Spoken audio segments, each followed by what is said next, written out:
dan stetoskop. Nah, stetoskop ini ada macam-macamnya. Yang pertama ada stetoskop akustik, lalu stetoskop elektronik, stetoskop kardiologi, stetoskop metal, dan stetoskop pediatrik. Nah, di sini kita cuma punya stetoskop pediatrik ya. Nah, di mana stetoskop ini adalah alat medis yang digunakan untuk mendengarkan suara dalam tubuh seperti detak jantung, pernapasan, dan suara usus serta membantu dalam mendiagnosis kondisi medis. Nah, manfaatnya pada ibu nifas ini untuk mengevaluasi kondisi jantung dan paru-paru pada ibu serta mendeteksi adanya komplikasi seperti infeksi ataupun gangguan pernapasan pada pasca persalinan. Nah, instruksi kerja ini digunakan sebagai pedoman bagi teknisi dan pengguna alat stetoskop pada pemeriksaan ibu nifas, sehingga dapat membantu dalam mendeteksi adanya kelainan ataupun komplikasi pasca persalinan melalui auskultasi dengan optimal dan akurat. Lalu penggunaan alat ini bisa yang pertama, pastikan stetoskop ini dalam kondisi bersih serta berfungsi dengan baik dan tidak ada kerusakan. Nah, yang kedua ini, pastikan earpiece terpasang dengan benar di telinga. Lalu, letakkan membran stetoskop ini di area tubuh pasien yang ingin diperiksa. Nah, tekan dengan lembut agar suara terdengar lebih jelas. Jangan menekan terlalu keras karena ini bisa mengganggu hasil pada pemeriksaan. Dan jangan lupa kita ini harus melihat dan mengecek ataukah ini berfungsi atau tidak. Nah, ini sudah berfungsi ya. Nah, lalu kita periksa ke pasien.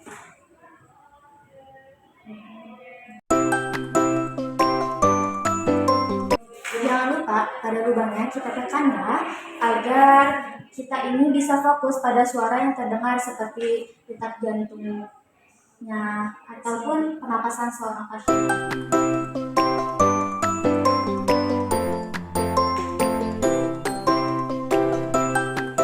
Lalu setelah digunakan, pastikan ini untuk dibersihkan stetoskopnya, dan ini kita harus menyimpannya di tempat yang bersih serta kering agar stetoskop ini tetap awet dan tetap dalam keadaan yang baik.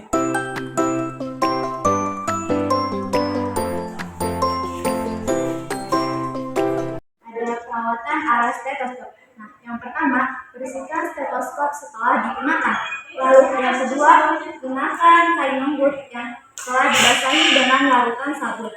Yang ketiga, ringan untuk membersihkan tabung stetoskop. Nah, yang keempat, gunakan kapas yang dibasahi alkohol untuk membersihkan tabungnya stetoskop. Lalu, yang berikutnya ini, gunakan larutan alkohol isopropil sekitar 70% untuk mendesinfektan stetoskop. Berikutnya, pastikan stetoskop ini kering sepenuhnya sebelum disimpan pada tempatnya. Lalu, simpan stetoskop ini dalam kotak pada asal mulanya. Nah, simpan stetoskop ini harus di tempat yang sejuk dan kering seperti lemari, laci, ataupun loker. Nah, hindarkan stetoskop ini dari panas, dingin, lalu pelarut serta minyak yang ekstrim. Dan yang terakhir ini, hindarkan stetoskop dari sinar matahari yang langsung. Selanjutnya ada penel.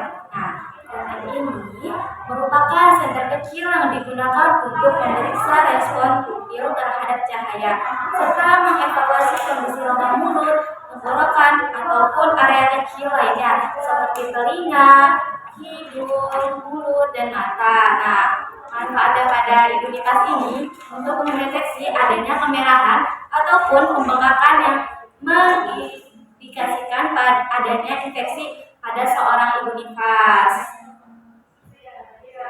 Nah, instruksi alat kerja ini dibuat sebagai pedoman bagi teknisi dan pengguna alat dalam menggunakan penlight dengan benar dan aman untuk memastikan pengoperasian yang efektif serta menjaga kualitas penlight ini agar alat ini tetap optimal.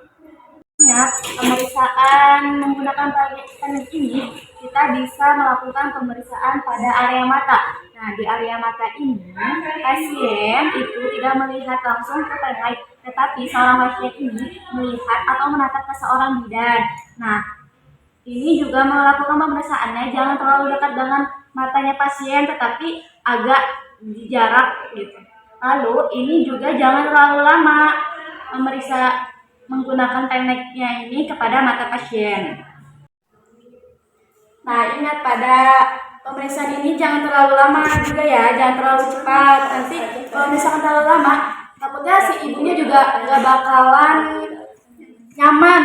Lalu si ibunya juga kayak bakalan silo gitu kalau kelamaan. Nah, pada instruksi penggunaan alatnya ini karena punya kami ini pakai tombol, lalu jadi penggunaan alatnya ini tekan bagian pada tombol penlight ini untuk menyalakan lampu LED-nya. Jadi seperti ini. Penlight ini sudah bisa digunakan hanya menekan tombol yang saja ya. Nah, ini tuh penlight yang di charger. Jadi kalau itu bisa tombol bagian ininya dibuka, lalu ini kita bisa langsung di charger ya. Bisa dibuka lagi. Lalu disimpan. Nah, perawatan alatnya ini yang pertama, bersihkan secara berkala dengan kain lembut yang sedikit lembab. Lalu, gunakan kain microfiber untuk membersihkan lensa dan reflektor agar tidak tergores. Lalu, ini juga harus dibersihkan bagian dalamnya.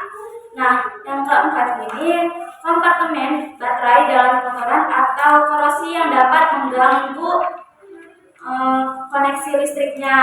Lalu penlight ini tidak hanya satu jenis, tetapi ada beberapa jenisnya. Yang pertama ada penlight plastik, lalu penlight aluminium, dan penlight stainless steel. Nih, ini penlight stainless steel.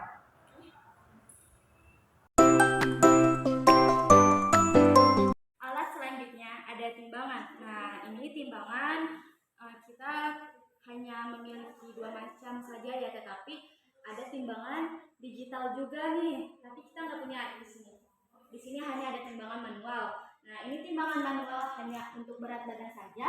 Lalu ini bisa timbangan berat badan dan bisa untuk mengukur tinggi badannya. Nah, cara menggunakan timbangan berat badan ini, kita boleh pasien untuk berdiri. Dan jangan lupa kita melihat timbangannya itu dengan cara di depan pasien. Nah, jadi seperti ini. Kalau timbangan digital kita melihatnya dari samping ya, jangan dari depan. Karena nanti kalau kita melihat dari depan, angka yang dari timbangan digital itu kan bakalan keliru. Jadi kayak angka 6 tetapi itu angka 9 gitu. Lalu jangan lupa pada timbangan manual ini pastikan angka jarumnya ini titik pada angka 0. Dan pastikan timbangannya ini berfungsi dengan baik ya. Lalu pada timbangan digital juga jangan lupa pastikan timbangannya berfungsi dan memiliki baterai. Nah, pada penggunaan timbangan ini digunakan untuk mengukur berat badan seorang pasien. Nah, kita kan pada ibu nipas, berarti timbangan berat badan ini kita untuk mengukur berat badannya seorang ibu nipas untuk mengetahui atau memantau status nutrisinya. Nah, lalu pada pemakaiannya pastikan timbangan ini berada di permukaan yang datar, tidak ada seperti kayak kerikil ataupun hal lainnya. Jadi kita tuh harus yang datar. Nah, ada kan lantai yang tidak terlalu datar gitu. Jadi kita pastikan lantainya ini datar.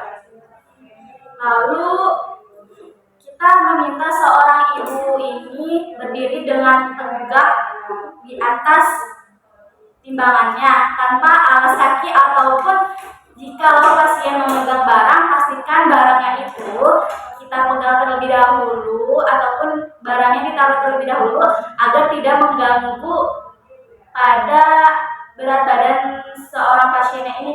Kayak jadi tuh kayak misalnya si pasiennya megang handphone nih, nah handphonenya itu hindari. Jadi seorang pasien ini harus benar-benar tidak ada beban selain berat badannya. Nah, perawatannya ini bersihkan permukaannya secara rutin dengan kain lembut dan disinfektan ringan. Lalu jangan membebani timbangan melebihi kapasitasnya. Nah, maksimalnya ini agar tetap selalu akurat timbangannya. Jadi tuh timbangan ini tidak boleh digunakan lebih dari maksimalnya. Lalu lakukan kalibrasi secara berkala. Nah, selanjutnya ada larutan klorin, di mana larutan klorin ini digunakan sebagai alat disinfektan untuk meredam alat-alat medis yang telah digunakan sebelum proses sterilisasi yang lebih lanjutnya lagi. Nah, bisa juga digunakan untuk membersihkan permukaan alat ataupun ruangan di fasilitas kesehatan. Lalu ini tidak digunakan langsung pada tubuh seorang ibu nifas karena ini bersifat iritian. Nah, cara perawatannya ini simpan dalam wadah tertutup dan jauh dari sinar matahari langsung. Lalu buat larutan baru setiap 24 jam karena efektivitasnya ini akan bisa menurun. Dan gunakan sarung tangan saat menangani larutan klorin ini agar kita bisa mencegah iritasi pada kulit. Nah, ini penting dalam menjaga kebersihan dan mencegah infeksi pada seorang ibu nifas. Jadi kita tuh harus pakai sarung tangan ya kalau memegang larutan klorin ini.